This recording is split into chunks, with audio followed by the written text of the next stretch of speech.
Welcome back to Conversations with STEM. I'm Molly, and today we're going to be using static electricity to construct an explanation.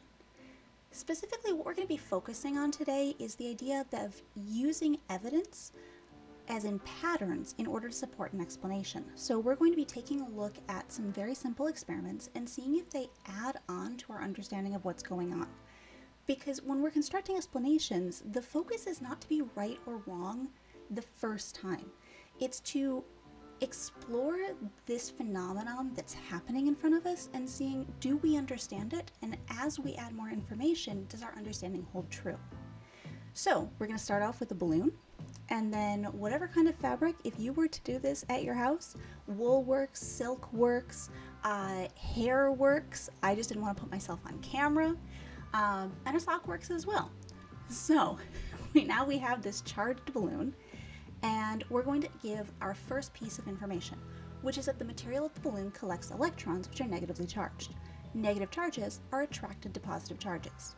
So let's stop and pause the video here and ask, what do we think would happen if the balloon was placed next to the rice cereal?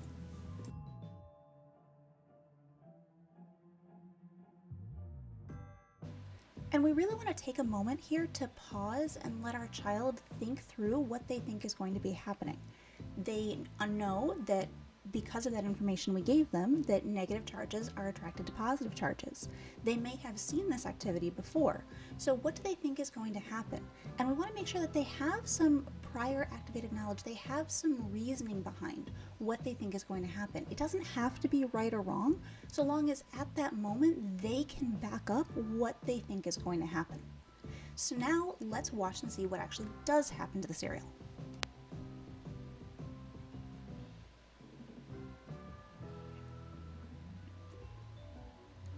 So now we can make some observations. What's happening?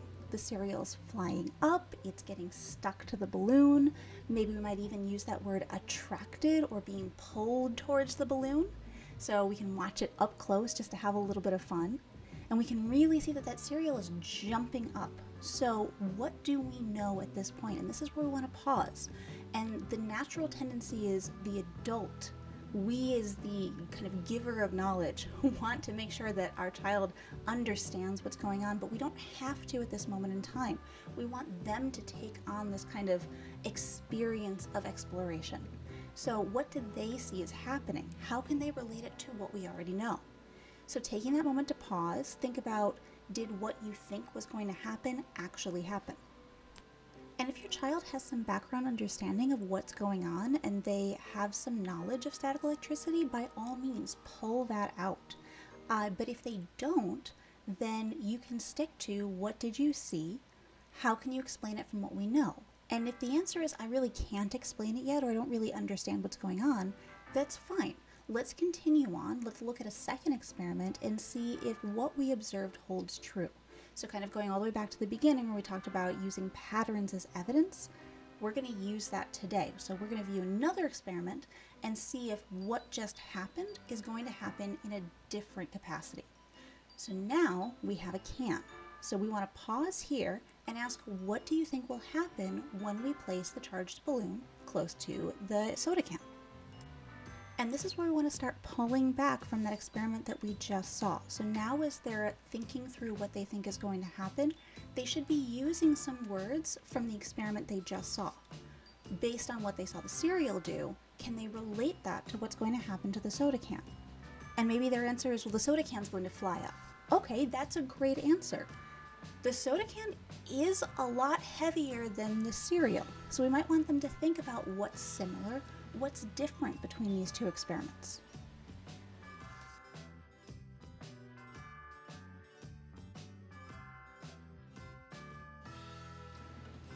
So again, we're going to start with observations because that's our evidence that's going to help us support our explanation. What did happen? Well, the soda can seemed to be pulled towards that charged balloon. Was it what you predicted? Going back to that initial thought, what did we think was going to happen to the soda can? Was it what we expected? Was it not what we expected? And now we're going to start looking for these patterns. Did the can behave the same as the cereal? Did it?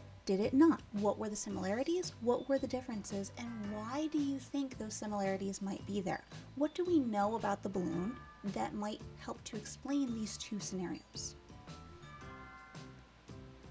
So now we're going to layer on a third experiment. Now we're going to do salt and pepper. What do you think will happen if we place the charged balloon by the salt and pepper? So again, we're extending out. We're adding on to what we've observed and what we think is going to happen and seeing if that pattern does hold true. Because so far it seems like it has been. The Rice Krispies were pulled towards the balloon. The can was pulled towards the balloon. So will the salt and pepper both be pulled towards the balloon? So let's watch and see what happens.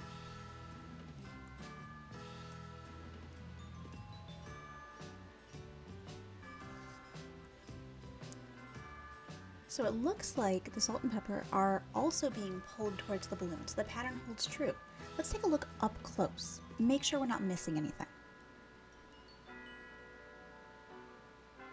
So if you take a look, some of the salt is moving, but most of the pepper is moved. So it seems that the pepper was pulled a lot more than the salt was. So now this is something that maybe isn't what we thought was going to happen. Did it behave the same as the cereal or the can? The pepper did, but the salt didn't. And now this is where we can really have some fun with constructing an explanation. And it really truly is fun, so stick with me for just a second.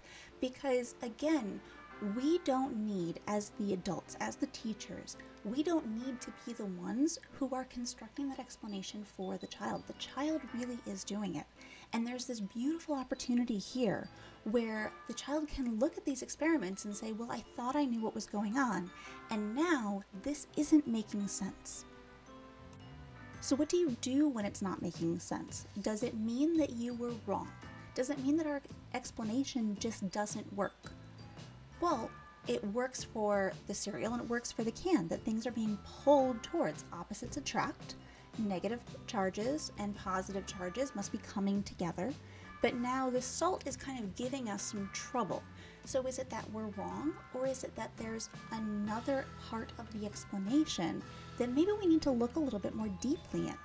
And that's where the beauty of constructing explanations comes, because we're always constantly layering onto that explanation. And so now this is where we can kind of flow from one practice to another. What could you do to figure out what's happening? This is where we're moving into planning and carrying out an investigation or asking questions. We need more information in order to continue to construct this explanation. The explanation for static electricity lies with atoms. There's three parts to the atom: electrons, which have a negative charge, protons, which have a positive charge, and neutrons, which have no charge. Electrons are around the outside of the atom and are very easy to move, where protons and neutrons are in the inside of the atom and are much more difficult to move.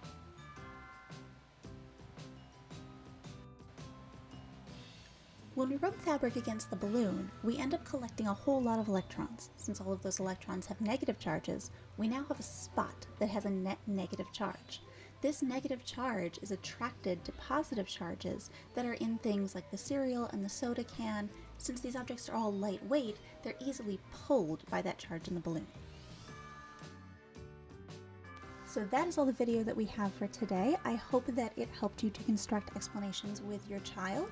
If you have comments, questions, excitements, leave them in the comment section down below. And for a fun little science activity on static electricity that you can do at home with your child, visit our website, Conversations with STEM, in the description box below.